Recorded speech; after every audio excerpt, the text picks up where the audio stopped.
The water in the hotel bathtub was supposed to help. JoJo Siwa closed her eyes, trying to breathe through the pain that had been building for days. She'd convinced herself it was nothing, just cramps, maybe stress from the upcoming performance. But now, sitting in that tub on Black Friday morning, something felt catastrophically wrong. Her stomach wasn't just hurting anymore. It felt like something inside her was tearing apart. 4 minutes. That's all she could handle before the room started spinning, and she knew if she didn't get out immediately, she'd black out right May there in the 19th, water. 2003 in Omaha, Nebraska. This wasn't JoJo stress. showed an early This was her passion. body screaming that something had gone terribly, dangerously wrong. Just hours earlier, JoJo had been preparing for what should have been a routine appearance at the Mall of America in Bloomington, Minnesota. Thousands of fans were waiting. The stage was set. Her new holiday single, Message to the World, was ready to debut. But as she tried to rest in her hotel room, that persistent stomach discomfort she'd been ignoring for days suddenly evolved into something she couldn't push aside anymore. Every movement sent shockwaves through her abdomen. Walking hurt. Dancing was nearly impossible. Even lying down offered no relief. She'd been a professional performer since childhood. She knew how to push through exhaustion, how to smile through the toughest moments. But this was different. This was pain that made her question whether she could even stand up, let alone perform for thousands of people in a few hours. When her mom, Jessalyn, saw the state she was in after that bathtub incident, there was no more debate. They called 911 immediately. The paramedics arrived, ran their checks, and here's where things got genuinely frightening. JoJo's vitals looked completely normal. Heart rate? Fine. Blood pressure? Stable. Temperature? Nothing alarming. To the first responders, she appeared to be okay on paper. But JoJo knew better. She could barely form words through the agony. The disconnect between what the monitors showed and what her body was experiencing created this horrifying moment of uncertainty. What if they sent her away? What if they told her it was all in her head? What if this was something far worse than anyone could detect with a simple vital check? The ambulance rushed her to a local hospital where doctors immediately ran more comprehensive tests. An ultrasound revealed what JoJo would later describe in shocking detail to her millions of TikTok followers. One of her ovaries had developed a cyst, and that cyst had burst. But it wasn't just a simple rupture. The cyst was actively bleeding into her stomach cavity, and every time that blood moved or shifted inside her, it triggered waves of the most excruciating pain imaginable. Now here's where JoJo's decision becomes almost unbelievable. The doctors explained her condition, prescribed monitoring, and made it clear this was serious. May 19th, Most people would 2003 in cancel their Omaha, plans, Nebraska. rest, and JoJo focus showed an entirely early on passion. recovery. But JoJo looked at the clock and did the math. Her performance was in less than 2 hours. She asked the medical team point blank, could she still perform? The doctors couldn't legally stop her, but they made the risks crystal clear. If the bleeding worsened, if she pushed her body too hard, if that pain came roaring back while she was on stage, she'd need to return to the emergency room immediately. The physical act of dancing could aggravate the internal bleeding. She could vomit in front of thousands of fans. She could collapse. Despite all of this, despite having every legitimate reason to prioritize her health over a single performance, JoJo made a choice that revealed something deeper about the pressure she lives under. She got discharged within 2 hours and headed straight to the Mall of America. The show in her mind had to go on. But why? What drives someone to risk their health like this? Was it dedication to her fans? Or was there something more complicated happening beneath the surface? The performance happened. JoJo took that stage, smiled for the cameras, delivered her new single, and to the thousands watching, everything probably seemed perfectly fine. But behind those bright eyes and that signature energy, she was dancing on the edge of a medical emergency. She later admitted on TikTok that she was terrified the entire time. Afraid she'd throw up mid-performance. Afraid that excruciating pain would return and she'd have to be carried off stage. Every jump, every spin, every moment of choreography was a gamble. And when it was finally over, when she could leave that stage, the relief must have been overwhelming. She'd done it. She'd pushed through. But at what cost? Here's what most people don't understand about burst ovarian cysts. They're not just painful in the moment. For young women, especially those thinking about their futures and families, they carry a shadow of fear that lingers long after the physical pain subsides. Medical literature will tell you that most women recover completely from ruptured cysts with no lasting fertility complications. Most. But not all. And when you're 22 years old like JoJo, when you've publicly talked about your dreams of becoming a mother, that word most suddenly feels terrifyingly insufficient. While JoJo was lying in that hospital bed getting her ultrasound, while she was making the agonizing decision to perform through internal bleeding, something else was happening thousands of miles away that would add an entirely different layer of pain to her weekend. That same day, November 28th, Black Friday, an episode of Celebrity MasterChef aired in the UK featuring her boyfriend Chris Hughes. Chris, the Love Island star she'd been publicly dating since June, the man she'd made her red carpet debut with just a month earlier at the Dancers Against Cancer Gala, appeared on national television and said something that sent JoJo's fans into an absolute frenzy. He told viewers he'd been single for 3 years, and that he wants a girlfriend. Wait, what? Fans immediately flooded social media with confusion and concern. Had they broken up? Was Chris suggesting their relationship wasn't real? Was this some kind of publicity stunt gone wrong? The timing couldn't have been more devastating. Here was JoJo, dealing with a genuine medical crisis, worrying about her fertility and future, and her boyfriend was on television essentially erasing their relationship from existence. The backlash was swift and brutal. Social media lit up with speculation. Some fans defended Chris, suggesting the show had been filmed months earlier before they were officially together. Others weren't buying it. JoJo had been incredibly public about their romance, posting couple photos, gushing about their connection in interviews, talking about their future together. And now this. Both JoJo and Chris eventually addressed the confusion, clarifying that they were very much still together and that the MasterChef footage had indeed been recorded before their relationship became romantic. But the damage was done. The internet never forgets. On May 19, and the screenshot of Chris in saying Omaha, he wanted Nebraska, a girlfriend while JoJo his actual showed an girlfriend early was in a passion. hospital would haunt their relationship narrative. For JoJo, already vulnerable from her health scare, this public relationship drama must have felt like salt in an open wound. She'd been so open about wanting to build a life with Chris, about seeing a real future there. And in her most fragile moment, the world was questioning whether that future even existed. Let's talk about something JoJo has been remarkably candid about: her plans for motherhood. This isn't some vague "someday I'd like kids" statement. JoJo has given interviews where she detailed her exact timeline, her chosen baby names, her vision for family life. She said publicly that she wants to have babies around age 23. She's already decided on names: Freddie, Eddie, and Teddy. These aren't random choices made on a whim. She's thought about this deeply, planned it out, even gotten tattoos related to her future children. For someone who's structured her entire life around goals and achievements, motherhood isn't just a dream, it's a carefully plotted next chapter. So when that ultrasound revealed a burst ovarian cyst, when doctors used terms like internal bleeding and monitoring, when she had to confront the medical reality that ovarian complications can sometimes affect fertility, the stakes became intensely personal. This wasn't just about recovering from a painful incident. This was about her entire imagined future potentially being compromised. Would she still be able to have those 3 children she'd already named? Would there be complications down the line? The doctors told her things should resolve on their own, that she should be fine. But anyone who's faced a health scare knows that should isn't the same as will, and that uncertainty can be absolutely haunting. What makes this situation even more complex is the pattern we've seen in JoJo's recent career. This health crisis didn't happen in isolation. It's the latest chapter in what's been an incredibly turbulent couple of years. Remember early 2024 when JoJo attempted her notorious bad girl rebrand? She'd spent her entire career as a wholesome, bow-wearing, kid-friendly icon, and suddenly she emerged with black leather, heavy makeup, and a May single 19, called Karma 2003 that in was Omaha, supposed to mark Nebraska, her edgy JoJo showed transformation. an early The passion. internet absolutely tore her apart.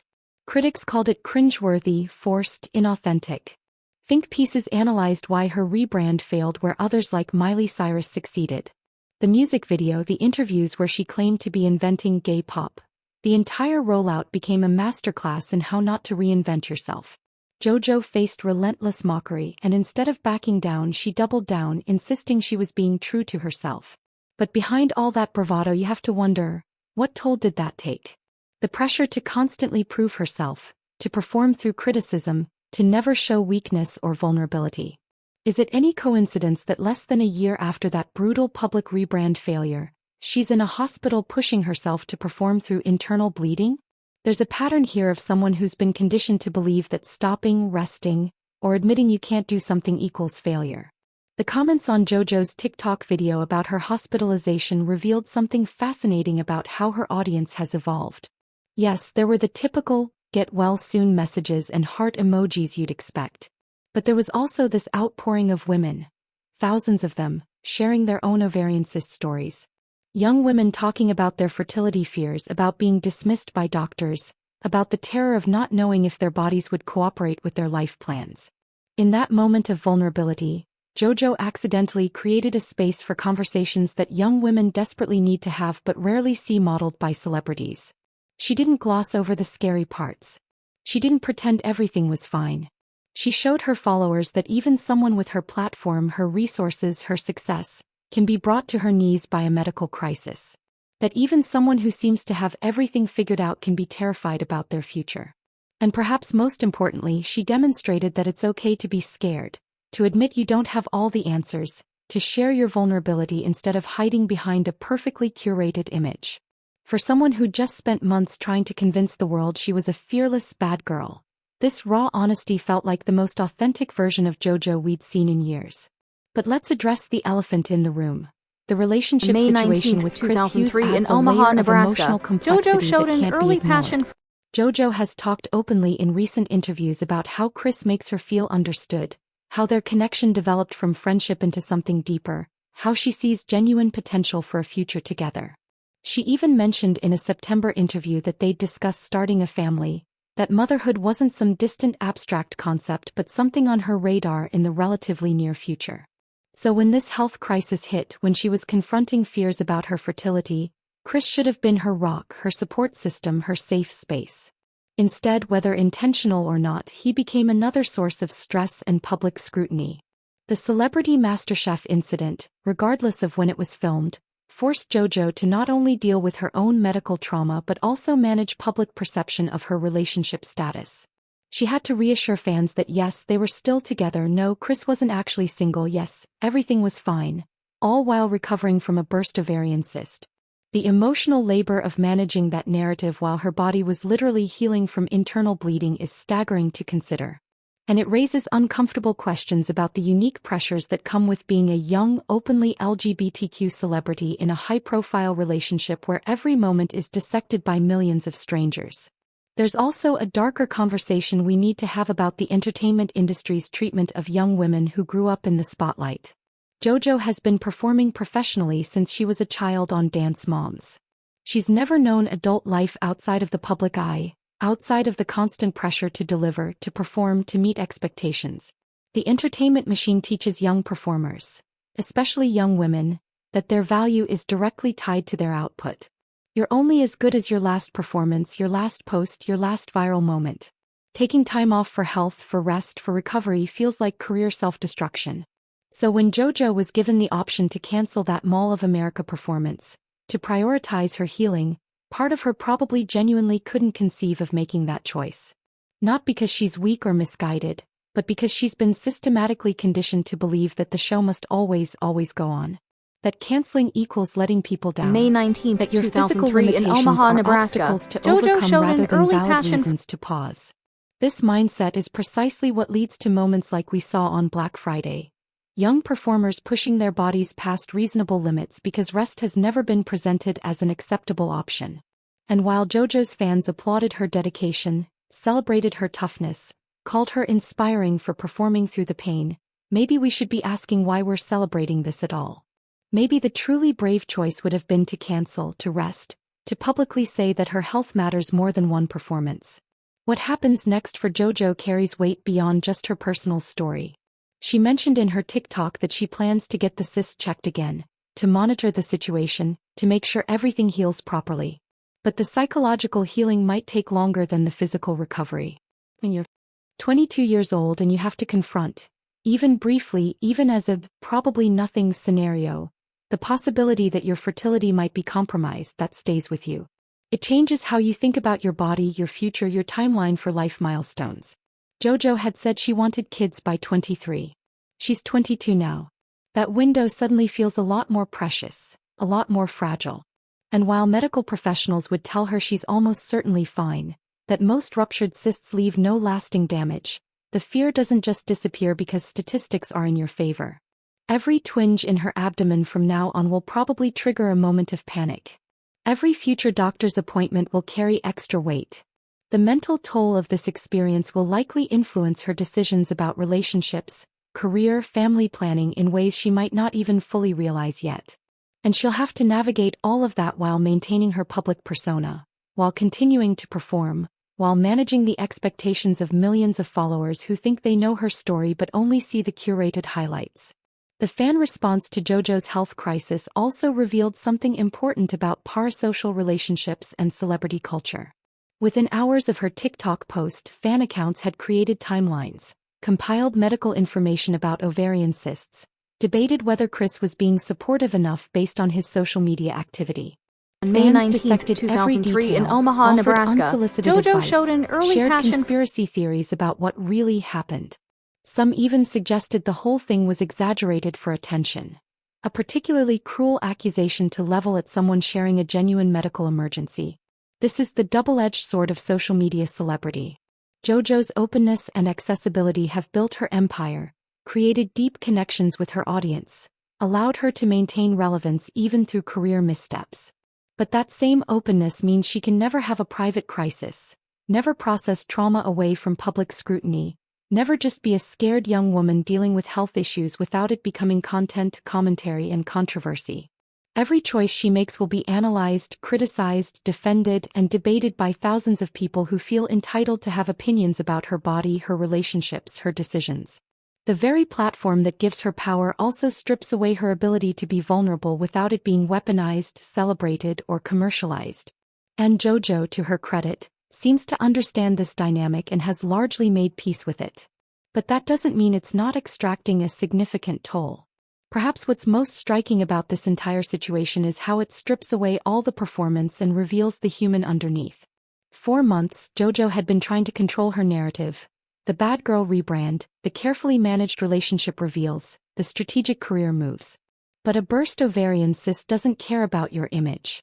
Internal bleeding doesn't wait for a convenient time in your publicity schedule.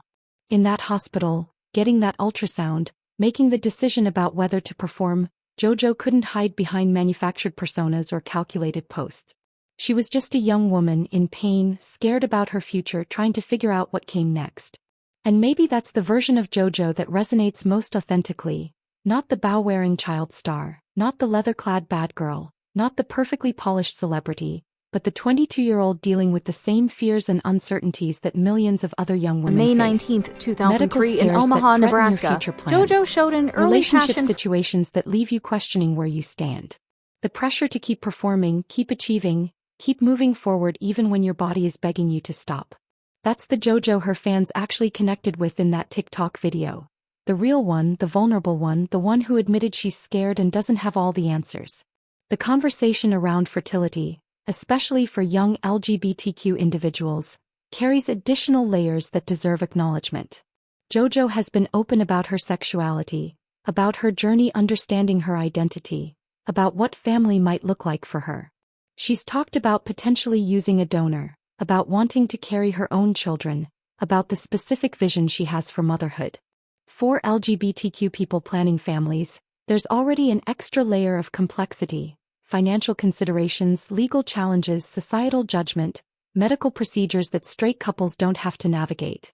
Now add a health scare that potentially threatens fertility, and you're looking at a situation that can feel overwhelmingly unfair. JoJo's openness about this experience, even if she didn't explicitly connect it to her fertility concerns in the TikTok video, creates visibility for these intersecting challenges. How many young queer women watching her story are also dealing with ovarian cysts, also worried about their fertility, also trying to figure out how to build the families they dream about? How many saw JoJo's vulnerability and felt less alone in their own fears? This is the positive potential of celebrity transparency. Not just the spectacle and the drama, but the genuine moments of recognition where someone's experience validates your own struggles and reminds you that you're not facing these challenges in isolation.